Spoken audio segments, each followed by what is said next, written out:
Just a simple floor nurse. That's what Dr. Pierce called her, his voice dripping condescension like antiseptic on an open wound. He didn't know. Not yet. He had no idea that the woman adjusting the ventilator settings in Bed 7 had performed the same procedure under mortar fire in Ramadi, her hand steady while bullets pinged off sandbags. He didn't know that insurgents had given her a call sign, Al-Malika, the Queen, whispered in fear through a dozen village networks. What happened next didn't just silence the room. It planted the first domino that would eventually bring the entire fraud scheme crashing down. Natalie Hayes moved through Cedar Creek Medical's intensive care unit with the kind of quiet efficiency that made people forget she was there. That was intentional. In Norfolk, at 0600 hours on a Tuesday morning, most people didn't look twice at a floor nurse in faded blue scrubs pushing a medication cart. They didn't notice the surgical scars running down her right forearm, silvered now and barely visible under her sleeve. They didn't notice the way her eyes tracked every monitor, every beeping rhythm, processing data the way a tactical computer processes radar.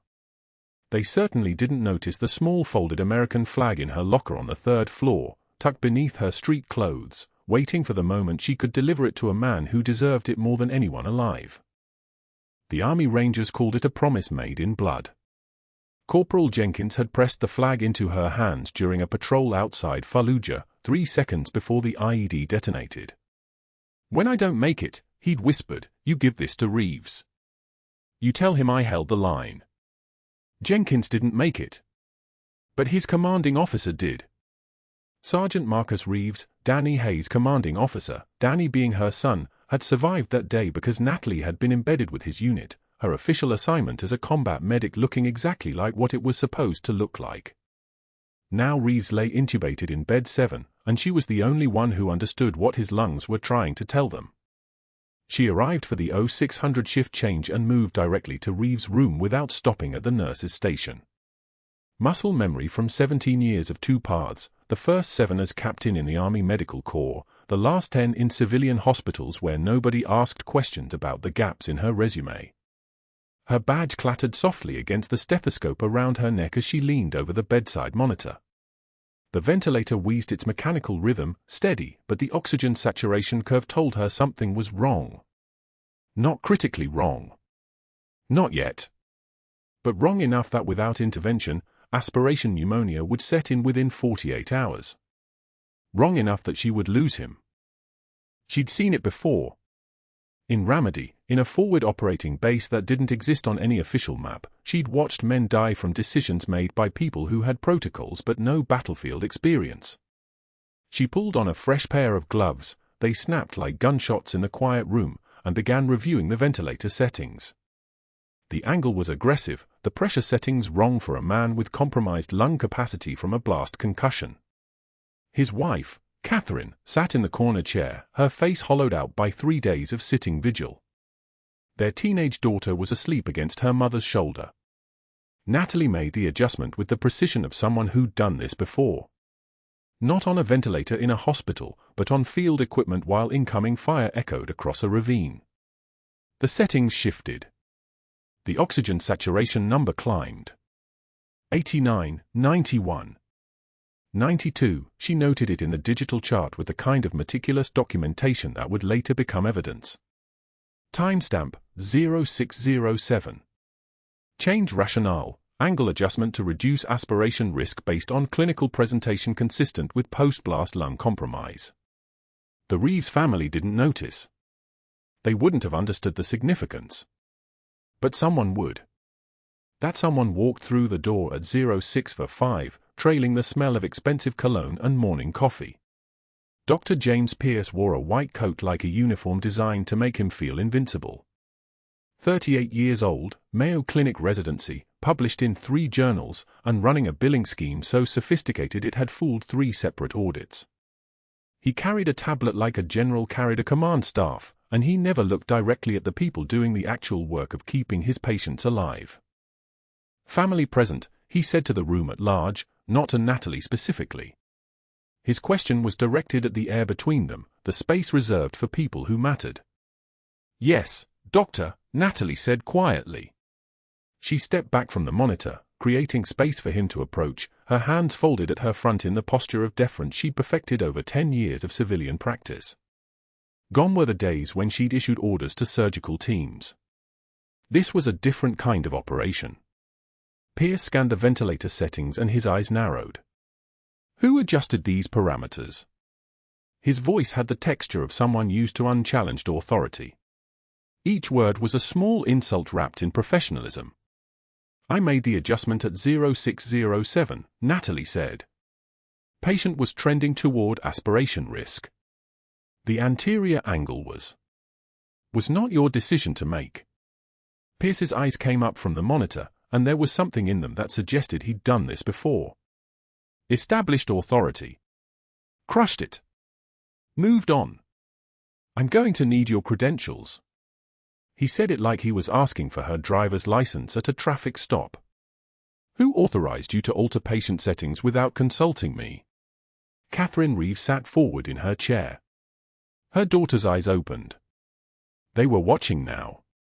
Natalie could feel their attention like a physical weight, could feel the moment something shifted in the room's energy.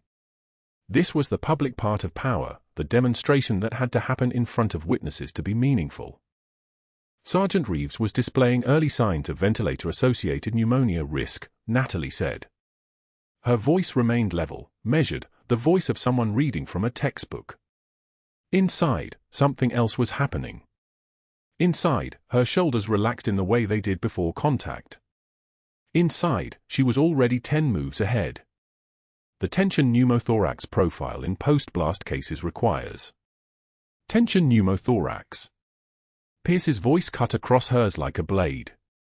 He laughed. It wasn't genuine. It was performed, designed to deflate her in front of the family.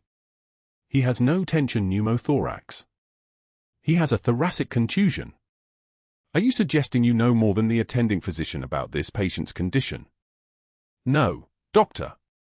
The words came out soft. Submissive. The posture of a floor nurse who'd overstepped, who understood her place in the hierarchy. Everything about her body language said, I was wrong. I shouldn't have touched anything. You are the authority here. But her eye said something else entirely. They stayed level on his. Not challenging. Just present. The kind of presence that made people uncomfortable without knowing why. A simple floor nurse, Pierce continued, turning toward the family as if offering them an explanation they hadn't asked for, sometimes has ideas that exceed her training. In this case, an unauthorized adjustment that could compromise this patient's treatment protocol. I'll be documenting this in her file. He tapped something on his tablet with the deliberate motion of someone creating a record. The settings I ordered are the appropriate ones for his condition. Leave them alone. He left the room without waiting for a response. The door hissed closed behind him, the pneumatic system sighing like the room itself was relieved. Catherine Reeves was staring at Natalie with an expression that mixed gratitude with confusion. Danny's commanding officer had been saved by someone willing to face down a doctor on his behalf. She probably didn't understand what had just happened, the invisible negotiation that had taken place between authority and expertise, between what protocol said and what medicine required. Natalie adjusted her badge without looking down. She could feel the weight of the flag in her locker, 3 floors below, a promise made in blood. Jenkins had held the line. Reeves had survived because of people like her. And she'd made a promise to a dead man's flag that she would get his commanding officer home. A promise she intended to keep, regardless of what Dr. Pierce documented in his file. She returned to the chart, reviewing the oxygen saturation curve one more time. The numbers were already climbing. By tomorrow, the trend would be undeniable. The adjustment that saved his life would become visible evidence. And Dr. Pierce would have to explain why he'd ordered her to leave settings in place that would have killed the patient. But that wasn't the worst part. The real problem was that Dr. Pierce had just realized Natalie knew too much. She understood combat-related lung injury. She understood post-blast trauma patterns. She understood the specific medical complications that came from surviving an explosion in Ramadi. She understood because she'd lived there. Because she'd been there. because she treated men like Reeves under circumstances that no floor nurse at Cedar Creek Medical was supposed to know anything about. Dr. Pierce was competent enough to understand one crucial thing: he'd just made an enemy out of someone who knew exactly how dangerous he was. The break room smelled like burnt coffee and microwaved lasagna when Natalie pushed through the door at 06 for 5 hours the next morning, her lunch bag tucked under one arm. Karen was sitting at the corner table, stirring sugar into a mug. Michelle and Tom were pulling breakfast sandwiches from the refrigerator. The second Natalie stepped inside, something shifted in the air like barometric pressure before a storm. Karen's spoon clinked against her mug one final time. Michelle straightened. Tom grabbed his sandwich without unwrapping it. Within 8 seconds, all three had remembered urgent tasks elsewhere: a stat lab result, a medication check, rounds that couldn't wait. Their chairs scraped backward in synchronized retreat, a sound like nails dragging across tile. Natalie watched them move toward the door without meeting her eyes, their movements sharp and purposeful, the kind of choreography that only happens when fear is contagious. She set her lunch on the table they'd just abandoned. The sandwich inside would sit there untouched for the next 12 hours. The humiliation hadn't been orchestrated by Pierce alone. It was systematic. Institutional. The kind of isolation that spreads through a unit like a bacteremia that no antibiotic can touch because the vector isn't microscopic. It's departmental politics and phone calls made in administrative offices where the lighting was too bright and the air conditioning too cold. By afternoon, the unit board outside the nursing station had become a public execution ground. Natalie opened her locker at 1,530 hours, reaching for the compression socks she kept in the side pocket, and found a disciplinary write-up pinned directly to the metal door, her name printed in bold typeface that seemed to glow with clinical precision. The document cited insubordination and overstepping scope of practice. Specific language. Legal language. Language chosen by someone with enough institutional power to make it stick. The charges were dated the same day as Reeves' family conference. The processing time was impossible. Pierce had filed this before Natalie had even left the ICU that morning. She stood there for 37 seconds, reading the same 3 sentences in a row because her eyes kept sliding past the words, refusing to process what they meant. A small cluster of staff members had gathered nearby, pretending to check the schedule board but actually watching her reaction with the intensity of seabirds waiting for someone to drop lunch. She could feel their attention the way you feel a pressure change before a migraine. The fluorescent lights above her locker hummed with the kind of electrical persistence that seemed designed to wear down the human nervous system one photon at a time. Her hands were steady as she unpinned the paper. Her breathing was controlled. But something in her chest felt like it was compressing, like pressure building in spaces where pressure had no business existing. Pierce appeared 3 minutes later, materializing from around the corner with the precision of someone who'd been watching from a distance, waiting for her to discover the write-up. His arms were crossed. His expression was the smirk of a man who'd just moved a chess piece and was satisfied with his positioning. She'd seen that expression before, not in a hospital, but in Ramadi, on the face of men who believed they'd secured tactical advantage through superior institutional power. They were usually wrong, but they never knew it until they'd already burned the bridge behind them. He stood perhaps 8 feet away, his white coat crisp as fresh gauze, his stethoscope draped around his neck with the casual confidence of someone who'd never questioned his right to wear it.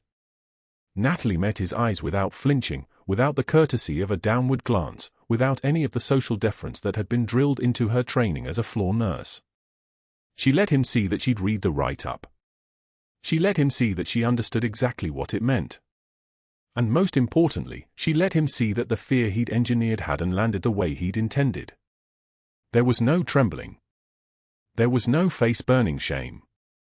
There was only the calculated stillness of someone evaluating a tactical threat and deciding whether it qualified as an actual problem.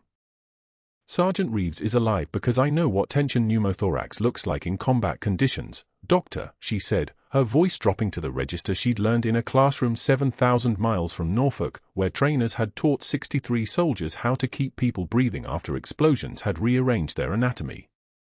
Perhaps you should ask yourself why you don't. The words hung in the air between them like a defibrillator charge, high voltage, high consequence. The gathered staff members suddenly discovered they had places to be.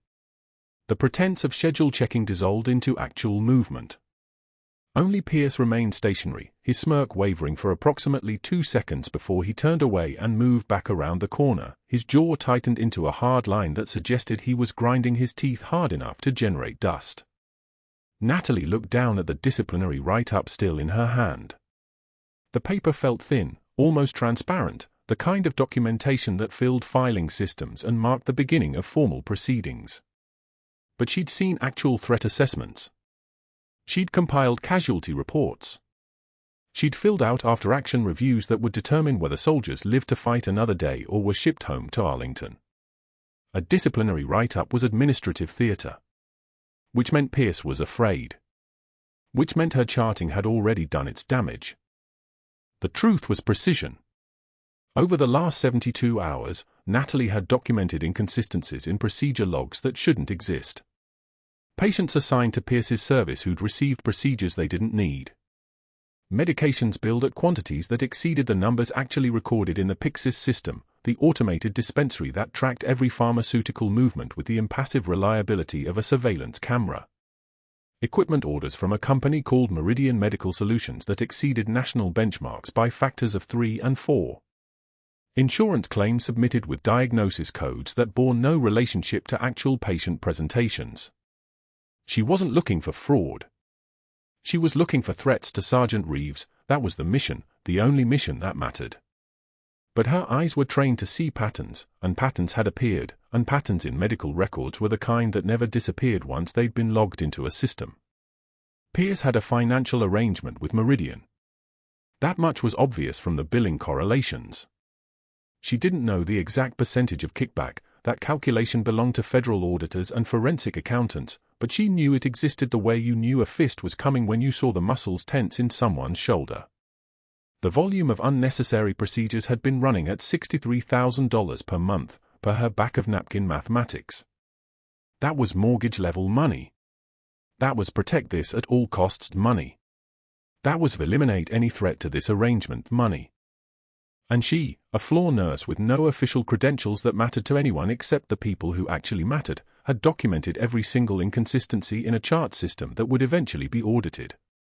Not by hospital compliance. Not by state nursing boards.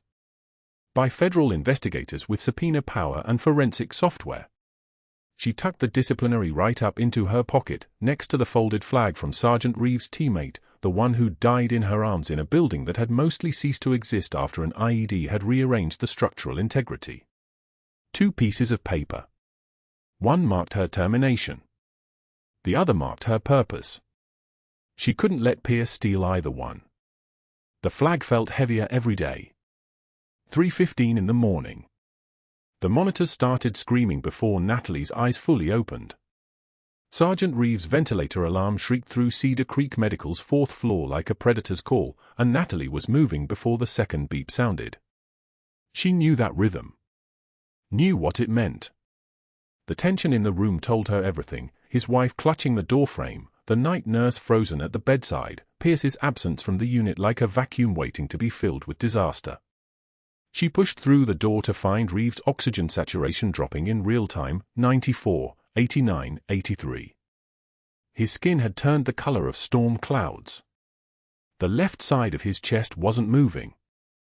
"Get me an 18-gauge angiocath," Natalie said. Not a request. Her voice had dropped an octave without permission. Second intercostal space, mid-clavicular line. Now. The night nurse, Rodriguez, didn't ask why a floor nurse was calling for equipment. Didn't ask anything. She just moved. That was the gift of true crisis. It stripped away hierarchy the way shock stripped away pretense. Hands that had held lives together in Ramadi moved the same way here, steady, certain, operating on muscle memory that lived deeper than thought. The needle went in. The hiss of air escaping was like letting pressure out of a hydraulic system, sharp, immediate, urgent. Reeves' body convulsed once, then relaxed. The ventilator's alarm stopped screaming. Oxygen climbing, Rodriguez whispered. 85%. 88. 90%. 92. Natalie's hands moved to secure the airway, her fingers checking the tube placement with the precision of someone who'd done this with artillery fire overhead instead of fluorescent lights. Muscle memory. That's what the army had given her when they trained her to think like a medic while moving like a soldier. Pain was information. Speed was survival. By the time Pierce arrived at 0347, Reeves' oxygen saturation had stabilized at 94%. His color was returning. The crisis, the kind that killed men in field hospitals and ICUs alike, had been halted by a floor nurse who moved like she'd seen the worst things in the world and decided they didn't get to win. Pierce stopped in the doorway. His face cycled through expressions like a broken monitor, confusion, then recognition, then something that looked like fear dressed up as rage. He'd been on his phone when the alarm sounded.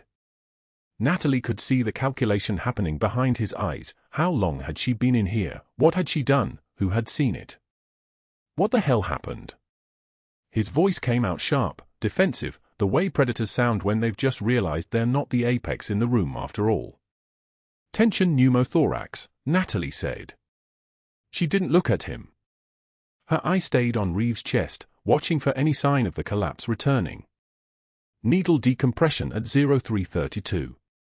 Lung re-expanded. Vital stable. You don't have the authority. He was dying. Still no eye contact. Still no emotion. Her voice was flat as a runway. You weren't here. Rodriguez was already documenting everything in the chart, Natalie's observations, the time of intervention, the vital signs climbing back toward normal like a resurrection in real time. It was all there. Witnessed. Undeniable.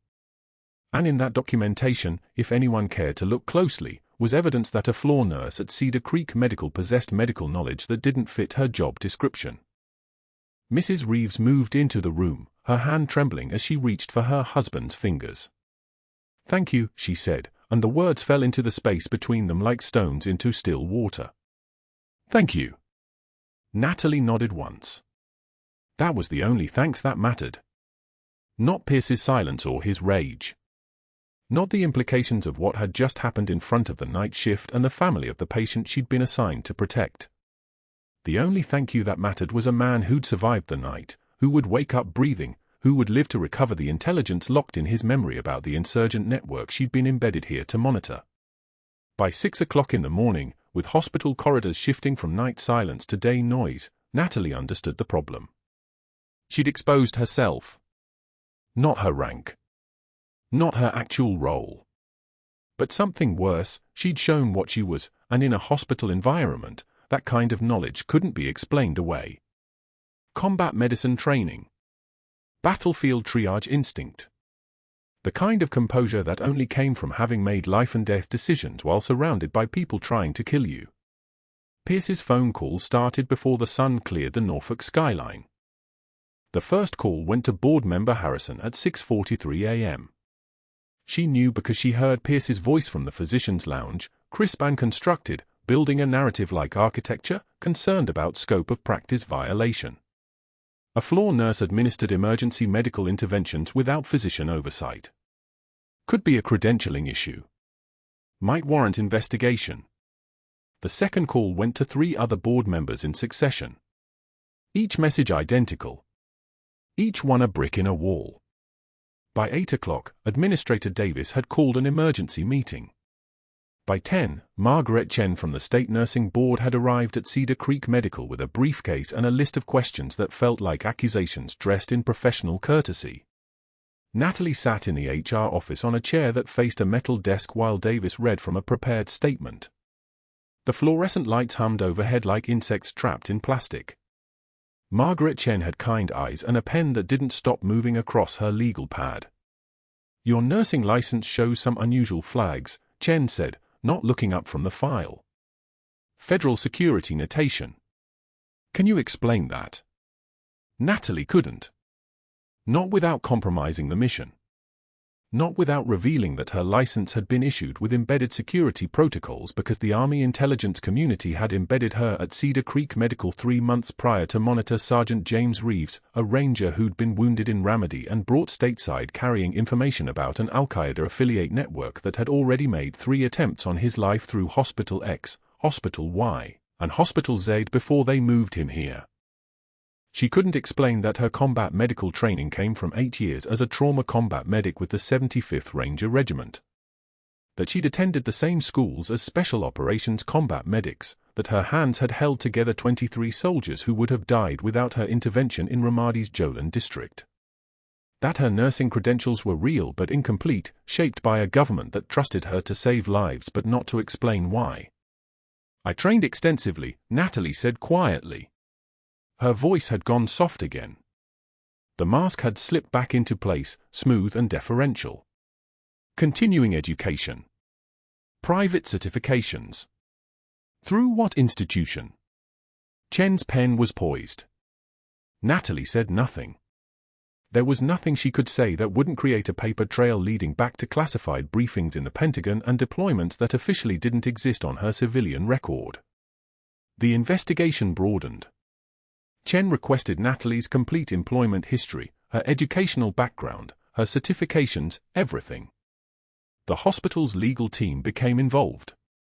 The insurance company sent an investigator. By noon, Pierce had requested that Natalie be placed on immediate administrative leave, pending the outcome of a full credentialing review. By 1:30 p.m., the termination letter had been drafted. She read it in the HR office while Davis watched from across the metal desk with an expression that looked like sympathy. "Wearing a professional uniform, effective immediately, your employment at Cedar Creek Medical is terminated for gross insubordination, practicing medicine without a license, and failure to operate within appropriate scope of practice." The words blurred together, but Natalie understood the architecture. Pierce had built it perfectly, fast enough that she couldn't mount a defense without revealing her cover, strategic enough that the hospital's liability insurance would back every decision. He'd turned her greatest strength into her greatest vulnerability. He'd weaponized the fact that she'd saved a life. She signed the papers without reading the rest. Her hands were steady. That was important. The trembling wasn't fear. It was restraint, the controlled fury of someone who'd survived worse than this and had the discipline not to let it show. The drive to her apartment took 14 minutes. She packed the folded flag into a duffel bag along with her clothes, her documentation, her classified briefing materials that she'd kept in a safety deposit box under an alias. The flag, the one she'd promised to deliver to Reeves when he recovered, the one his teammate had asked her to carry, the one she'd been holding in her pocket for 3 months like a prayer, would have to wait. Someone else would have to deliver it. Another promise broken. Another mission compromised. By 3 o'clock, she was sitting in her car in the Cedar Creek Medical parking lot, watching staff move in and out of the building like nothing had changed, like a man hadn't nearly died at 3 in the morning, like a floor nurse hadn't just had her career dismantled by a doctor protecting a fraud scheme worth hundreds of thousands of dollars. Her phone buzzed. A text from an unknown number, status report needed. Classify immediately. That was the Army intelligence liaison. That was the real problem now. She'd been embedded here to protect Reeves for exactly 347 more days, until his recovery window closed and the threat assessment downgraded. Now she was terminated, exposed, separated from her asset, and compromised in ways that classified channels wouldn't let her explain over an unsecured text. She started the car. The engine turned over smooth as whispered authority. She had no idea what happened next. Had no idea that in exactly 4 hours, a contractor would come through the ER doors screaming a name in Arabic. Had no idea that the truth was already moving toward her like a storm system, gathering strength and velocity, preparation to change absolutely everything. The termination letter arrived by courier at 1,400 hours, sealed in a manila envelope that felt heavier than paper had any right to feel. Natalie signed for it without reading the contents, already knowing exactly what it would say. Dr. Pierce had been efficient, she'd give him that. The investigation into her credentials, the calls to 3 board members, the state nursing consultant who'd appeared yesterday with a clipboard and questions designed to trap, all of it had moved with the kind of coordinated precision that only came from someone who'd been planning this for days. He'd been waiting for his opening. She'd given it to him when her hands moved faster than his authority could accommodate. The letter itself was clinical. Insubordination. Scope of practice violation. Unauthorized procedures performed without physician supervision. They'd framed the needle decompression that saved Reeves' life as an act of recklessness rather than competence. The hospital's legal team had drafted it carefully, leaving no space for her to argue back, no ambiguity that might invite a lawsuit.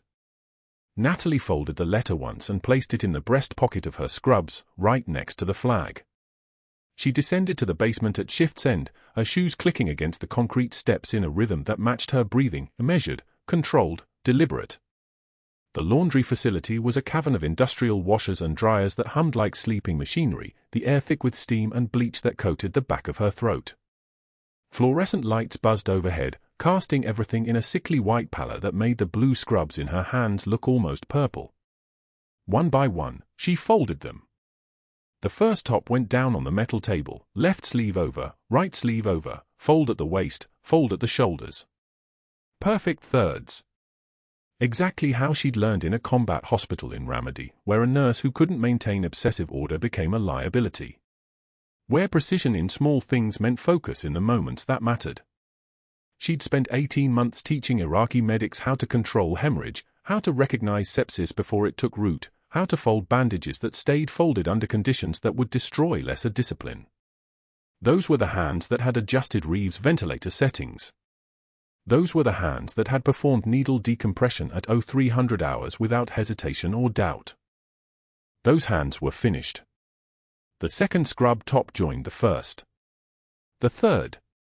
The pants folded into quarters with the crease running down the inseam, a military fold that no civilian laundry service would have taught her. Carl, the laundry worker who'd been at Cedar Creek for 23 years, watched her from his station near the industrial ironing machine. He was a thin man with silver hair and eyes that had seen things, not combat, but the kind of things hospitals showed you if you paid attention long enough.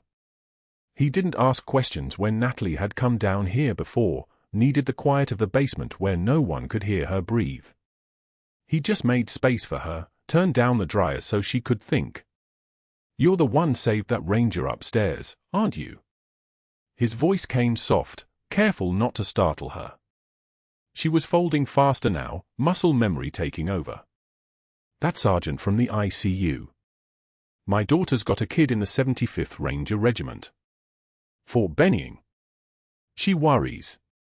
Natalie nodded once without looking up. The flag was still in her jacket pocket, draped over the back of a chair in the corner. She could feel its weight like a stone in her chest. "Seems wrong," Carl continued, his voice dropping lower. "Them letting you go for doing the right thing. Seems backwards." She placed her ID badge on top of the folded stack, Natalie Hayes, RN, her photograph staring upward like a memorial. Her name and face already history. 2 days ago she'd been protecting a man who carried information that enemies would kill for. She'd done it quietly, embedded deep enough that no one questioned her presence, competent enough that her assistant seemed routine. Yesterday she'd stopped a man from dying. Today she was unemployable. But that wasn't the worst part. The worst part was upstairs, where Pierce was meeting with his medical supply contact in one of the administrative offices, reviewing next quarter's fraudulent billing projections. $540,000 in procedures that had never been performed. Another $230,000 in kickbacks already paid to accounts registered under shell company names. He was confident now, almost celebratory. The threat had been eliminated. The nurse who documented everything, who'd filled her charts with specific numbers and timestamps and observations that contradicted his claims, was now terminated, discredited, her word worthless against his position. He didn't know that Natalie's termination triggered an automatic Army intelligence review of all hospital records she'd accessed during her assignment. He didn't know that the investigation he'd demanded into her nursing credentials was about to expand into something far larger.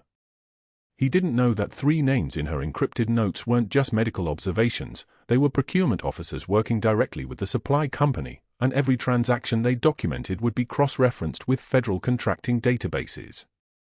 He didn't know what was already in motion. Natalie placed the last folded scrub into her bag, a canvas messenger bag that had carried her through 4 years of pre-deployment training and 2 years of active duty and 18 months of saved lives and broken protocol and impossible decisions made in rooms where the power went out and the only thing left was training and instinct and the absolute refusal to let someone die on your hands. The bag was worn soft at the corners, the strap reinforced 3 times, the smell of it mixed with antiseptic and coffee and the particular staleness of field equipment that had absorbed sweat in 98-degree heat. Carl was still watching her. "You need anything, Em? Can I call someone for you?" She shook her head. There was no one to call. The army couldn't acknowledge her. Reeves was still in the ICU, still at risk, still needing the kind of protection that only she could provide from inside the hospital walls. And now she was outside.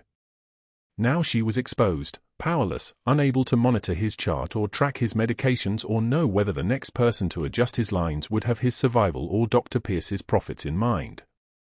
"I'm good," she said quietly. It was the kind of lie that sounded true if you didn't listen too carefully to the silence underneath it. She climbed the basement stairs at 1,630 hours, her bag in one hand and the weight of the flag still pressing against her ribs. The hospital around her continued its rhythms, monitors beeping, pages announcing codes that weren't her responsibility anymore, the particular hum of a place where people were saving lives and destroying them in equal measure. Her shoes left no impression on the polished floors. Her badge no longer opened locked doors. By tomorrow, her access codes would be deactivated. By next week, no one would remember what she'd done. But Sergeant Reeves would remember. The interpreter she'd pulled from a collapsed building in Jolin District would remember. The 17 lives documented in her personnel file would remember, each one a person who'd walked out of a hospital because she'd understood the mathematics of survival better than anyone else in the room. That would have to be enough. The automatic doors hissed open as she approached, the Norfolk evening cool against her face, the parking lot stretching out in front of her like a landscape she no longer belonged in. 2 days from now, a man would come through the emergency room screaming in Arabic. 2 days from now, everything would shift on its axis. But she didn't know that yet.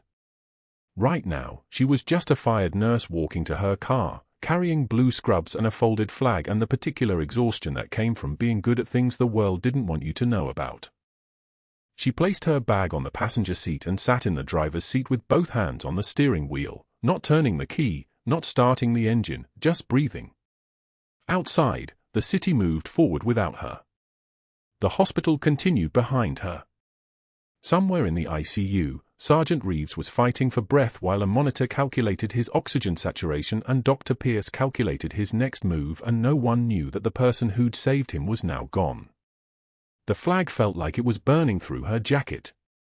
2 days after her termination letter arrived, Natalie stood in the Cedar Creek medical parking lot retrieving the last box from her locker, folded scrubs, a stethoscope that had heard 10,000 heartbeats, the name badge they'd already deactivated at the badge reader. The afternoon sun glinted off windshields like scattered shell casings. Her hands were steady. They always were. But the weight in her jacket pocket felt like it was burning through the fabric, the folded flag, still undelivered, still a broken promise. She loaded the box into her car trunk and turned to leave when the emergency alarms shattered the humid Norfolk air. Not a drill alarm. The full cascade, code blue, Trauma Bay 4. Natalie's body moved before her mind caught up. The flag would have to wait. Some promises superseded others. The ER doors hissed open and she slowed, pulling back, reminding herself she didn't work here anymore. But her feet carried her to the observation window anyway. The stretcher arrived wheeling backward through the automatic doors, paramedics calling vitals over the rotor wash of a medical helicopter still circling the landing pad. A contractor, they said. Just back from overseas. Massive head trauma. The team moved like a school of predators, coordinated and efficient, but their precision couldn't hide the fundamental problem: the patient was crashing faster than they could stabilize him. His eyes were open, unfocused, seizing. And then his lips moved and he screamed a single name in Arabic, twice, the phonetics mangled with agony. Al-Malika. The Queen. The room stopped. Natalie's heart became a fist inside her chest. That call sign belonged to 17 lives. That call sign belonged to a year she couldn't talk about. That call sign belonged to her. The contractor's wild eyes swept the trauma bay until they locked on her face in the observation window. Recognition flooded his pupils, animal recognition, the way a drowning man recognizes a rope. He started thrashing harder, trying to move toward her, and the nurses held him down. His mouth formed her name again, not the call sign this time. A real name. One he shouldn't have known. One no one in the United States was supposed to know except Army intelligence and a command hierarchy that reached exactly 2 levels above her pay grade. A Marine Corps liaison was standing at the intake desk, dress blues with a Recon insignia, jaw like a cinder block, eyes that had seen the same things Natalie had seen. He turned toward the commotion. He watched the contractor scream at her. He watched her face change, just a fracture, just a crack in the composure, just the smallest shift in her pupil dilation, and he saw something in that crack that made him reach for his phone. 15 minutes later, a major from the Arlington Naval Station walked into Cedar Creek Medical with a manila folder that probably weighed more than a small child. He went straight to the administrator's office, then directly to Natalie, who was still standing motionless in the hallway outside the trauma bay where the contractor was now stabilized, sedated, and breathing on a ventilator that hummed like the breath of God. The major opened the folder and began reading aloud, his voice cutting through the hallway noise like a blade through silk. Captain Natalie Hayes, Bronze Star with Valor. He paused. The nurses walking past slowed their steps. Purple Heart, twice awarded. Another pause. The folder pages turned. Credited with 17 lives saved under direct enemy fire, Ramadi Sector, November 2007 through September 2008. The hallway traffic had stopped entirely.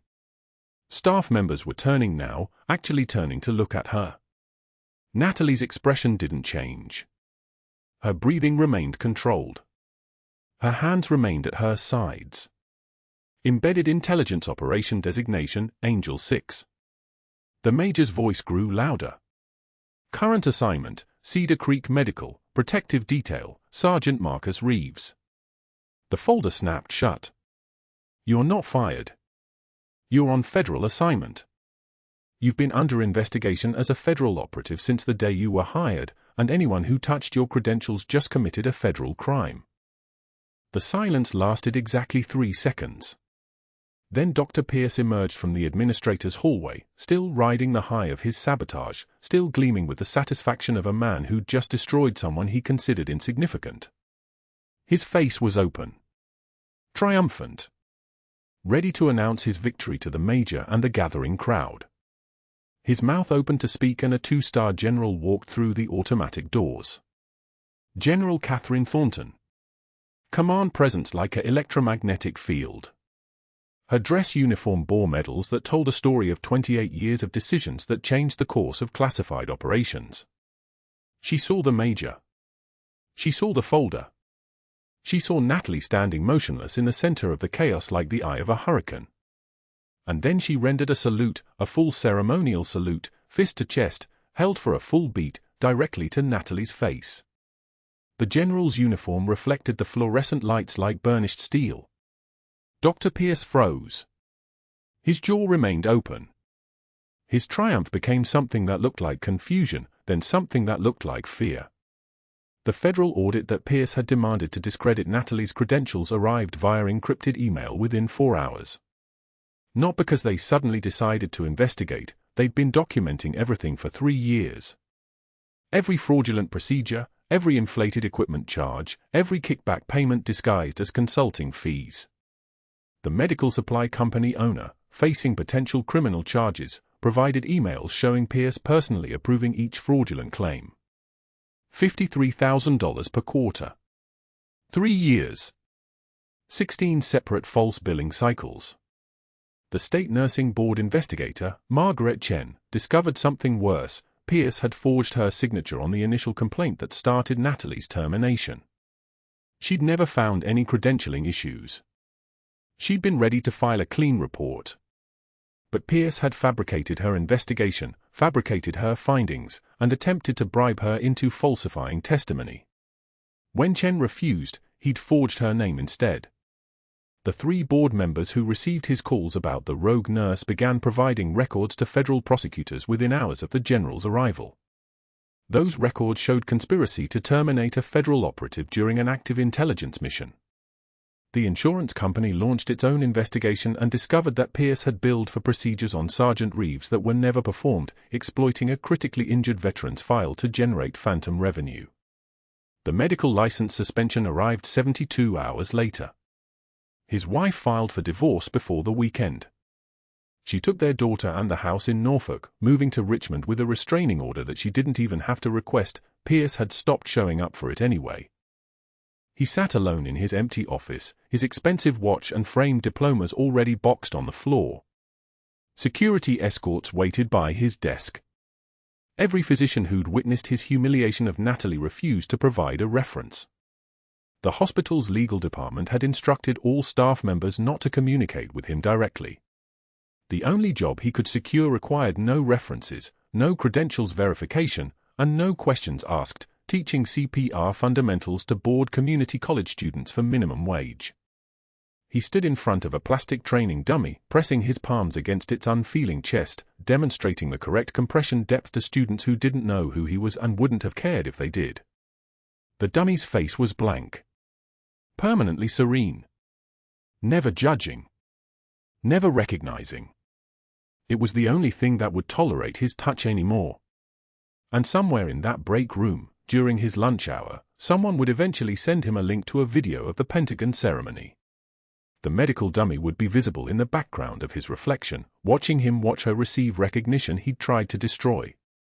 6 months later, Sergeant Marcus Reeves stood at full attention in the Pentagon's Hall of Heroes, his dress uniform crisp and immaculate, his recovery complete. Natalie approached in her army dress blues with captain's bars gleaming on her shoulders like twin stars. The folded flag was in her hands, Corporal Jenkins' flag, the sacred trust she'd carried through termination and isolation and the weight of a mission nobody knew she was running. She placed it in Reeves' hands with the precision of ritual. His eyes shined as he rendered a salute. He said, his voice steady as bedrock, "My son told me you were the best nurse he'd ever seen. He didn't mention you were the officer who trained him in Ramadi." The ceremony hall filled with military personnel and Cedar Creek medical staff, including the 3 nurses from the break room who now stood at attention, finally understanding who they'd been working beside. General Thornton took the podium and presented Natalie with the Presidential Citizens Medal for extraordinary service in both military and civilian capacities, protecting American lives through medical excellence and unwavering dedication to duty. The citation read her full record: 17 battlefield saves under enemy fire, an embedded intelligence operation that protected a critical asset, and medical heroism that exposed corruption threatening veteran care. Outside the Pentagon, Reeves' wife embraced Natalie, whispering thanks for saving her husband twice, once in Ramadi under mortar fire, once in Norfolk under a different kind of threat. Natalie's son Danny, now a specialist himself, stood beside them in dress uniform, his face bright with pride. General Thornton's closing remarks echoed through the marble hall: "True heroism is what you do when the world stops watching." Natalie pinned the folded flag to the memorial wall, Corporal Jenkins' name engraved below in letters that would outlast them all. A promise kept. A mission completed. A woman who'd never been just a nurse stepping fully into the light. If this story moved you, if you've ever been underestimated by someone who didn't know your true value, hit that subscribe button and share this with someone who needs to see that quiet strength matters. Comment below, have you ever judged someone only to find out you were completely wrong? We'll be back with another story of hidden heroes next week.